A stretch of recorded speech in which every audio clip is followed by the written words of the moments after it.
Welcome back, everybody. So today we're going to have the next tasting of beer number 6 in my 2-hop series featuring Cascade and Centennial. In this series, we're doing small batches, 1.25 gallons going into the carboy. Now, beer number 6, 2 pounds, 4 ounces of 2-row, 4 ounces of Crystal 40. For the hop schedule, 1 hour boil, 0.25 ounces of Cascade at 60, 0.25 ounces of Centennial at 10, 0.25 ounces of Cascade at 5. Excuse me. For the dry hop, 3 days into fermentation, 0.25 ounces of each. This is using 8 carbonation tablets. This is a 25 ounce bottle. So we should be okay. It's usually one of the big drops per 12 ounces. So that would be 24, and we got an extra ounce in there. So we should be good. This cap is being reused. It is not a new cap. Bottled on 9/8/2019. This is July 2020. 6.89% ABV. Let's see if we get a hiss. Uh-oh. Ugh. I can't get it open. There we go. Well, at least the cap was on there. We did get a hiss, some smoke coming out of there. So let's go ahead and get it in here. Now, Bumpy Road, he put out a video and I commented on it. And we were talking about crystal malts making beers older quicker. Are crystal malts doing that? Like, you have to drink them sooner. They're not going to last. So I don't want to do it with this one because, I mean, we could go back and look. We could definitely go back and look since I've been doing reviews on this beer for almost a year. But I was planning anyway to make a series, and the reason I didn't, so I wanted to do like a Crystal 10, 20, 30, 40, 50, 60, 70, 80, 90, 100, 110, 120. And make a batch for each and just see what happened. Well, I wanted to do it with this Cascade Centennial series, but my local homebrew store has, I want to say 40 and 80. That's all they had. So I couldn't do that. But I want to, if I remember correctly, I've been saying this beer has been tasting old for a while. And I just got done doing reviews on 4 and 5 in this series, and they're still pretty good.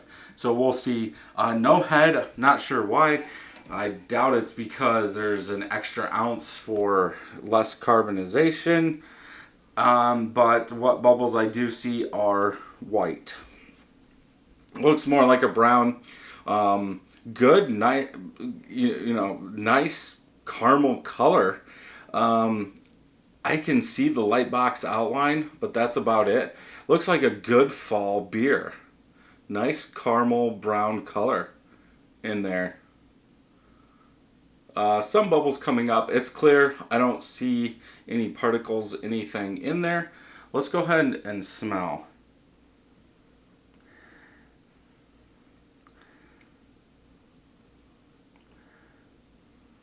Light citrus. Light citrus, and that's about it. I was thinking this was going to be a lot bigger on that toasted malt or a caramel toffee, something like that. But yeah, nice light citrus. Maybe some sweetness, a tiny bit of malt sweetness in there. But that's about it. Let's go ahead and taste.